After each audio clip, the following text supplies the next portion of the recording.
Hi everybody, it's Nicole Noisat here. I'm here today with another project for the Vicki Boutin design team. We're going to have some fun to make this project using modeling paste. So what I have here is Vicki's modeling paste, one of her fun stencils that I thought is just super summery. It's almost like an umbrella kind of background. I don't know, that's kind of when I thought of it when I looked at it. And I have her foundations cardstock. And I'm just using the tool here to put the stencil down and just add a thin layer of that modeling paste throughout part of the stencil. I'm just really trying to make sure I have clean edges and get the circles in place that I want. And I'm just wiping away any circles that kind of fill in partially that I don't want. I'm not going to use a lot of the stencil, but I'm going to kind of place it up along this kind of like vertical line on my page. So now that I have that on there, I really need to let that sit aside and dry. It's best if you can let it dry on its own. So I'm going to punch out some circles and clean my stencil right away while that dries. So I'm going to set my stencil in some water to dry, and I've punched out some circles, and you can see here my modeling paste is done. It really goes from kind of like a shine finish to a dry finish when it's done. And now I have some yellow, two different colors of yellow art crayon that I've mixed together on a piece of acrylic here. And I have my stencil brush, and I'm just rubbing that over top of that modeling pasted background. So you can see it kind of just adds that fun and soft mixed media look. I have kind of gotten the layer of my page started because I had done this project and ripped it apart because I didn't like how it turned out. So I decided to keep the photo mat area. But I wanted to add a little bit more of an orange tone to the yellow to kind of match better with the paper that I'm going to use. So I'm just taking an orange art crayon now, and I'm just adding that over top of the yellow. And then I decided I wanted to kind of buff out some of that art crayon off of the modeling paste. So what I'm doing is I'm dabbing a paper towel into a baby wipe so that it's not really wet, and I'm just rubbing that over top of the modeling paste. So you can really see the difference there between the bottom and the top, the before and the after of what that looks like. I didn't want to remove a lot of the art crayon from the project, so if I had rubbed that baby wipe, it really would have rubbed all that stencil brushed art crayon away. So I just wanted to remove it off the top of the stenciled area. So that's why I just added a tiny bit onto that paper towel, and you can see you get that kind of white modeling paste kind of comes through a little bit.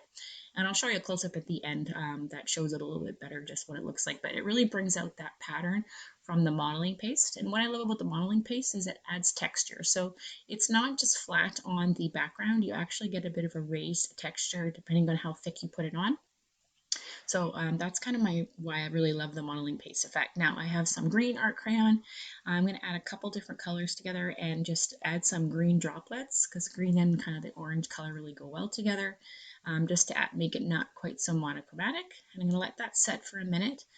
And then once ready, I will take some paper towel and kind of just dry off those driplets. So I'm going to clean up my art crayon here and my acrylic sheet, and then I will clean up a few of my tools. It's really important too with the stencil brush, when you clean it, you don't get it too wet. So I usually have a little jar of water. I just dip it in and then I dry it off in a paper towel. So I'm going to blot really gently with a paper towel, and I get kind of my green droplets from there. So I'm going to trim off the top of my foundations paper and then add my kind of layered photos here to cross over that middle section that I didn't add circles. So that is where my photos are going to go. Now I'm going to add these punch circles, and then after I film the video and have the project together, I wish I had punched larger circles.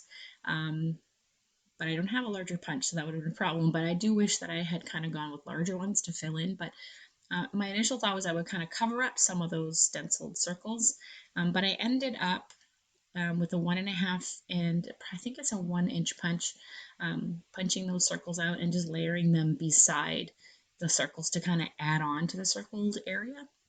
So I'm going to move these around quite a few times, but I really love this kind of fun shape that from the pattern paper. It kind of mimics that stencil. So I really wanted to take advantage of getting in those little bits of extra color to the project by using the punch circles from the paper. So I'm just going to really fiddle with this quite a bit to kind of decide on where I want to have those circles. This is a great way to kind of fix up any score opportunities you may come across where you have an area that you don't really like how the modeling paste turned out and you want to hide it. or you want to cover up an oopsie what you did with your little droplets there. So I think I'm going to stick with, I believe, what I have here. And then I'm going to move forward, kind of embellishing the rest of my project. So I, like I said, when these photos were layered on another project that I took apart and I'm kind of redoing because I didn't like how it turned out. So I kind of had the embellishments already kind of picked out off to the side. So that's why I'm doing that kind of so quickly, including my title. But I really wanted to add some blue back into this page as well. So I have some blue thickers from my stash and mixing those in with the fun alphas here from the Let's Wander collection from Vicki. I thought about adding some watercolor to the top of them to kind of bring in a little bit more of a light blue, but I kind of like the contrast of the white and the blue, so I'm going to leave them as they are today.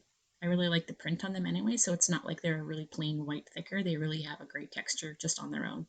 I also have a bowl of die cuts that I have kind of set aside extras. So I had these extra flowers from one of Vicki's papers in the Let's Wander collection cut apart already. So I just grabbed those because they went well with the paper on this page. And I'm just foam adhesiving those in and around kind of the edges. So just to clean up and soften some of those edges on the page. Now I did want to add a little bit of black because I like to do that on almost every page. So I have some ink here I'm using. It's not Vicki's ink, but it's another ink I'm using just to add subtle touches of black. So there you go. You can see that modeling paste effect on the background. I really love that you can see the texture on this one. It's not just a flat stencil. So I hope you'll give this a try. You won't be disappointed in trying the modeling paste. Have a good day. We'll see you soon. Bye-bye.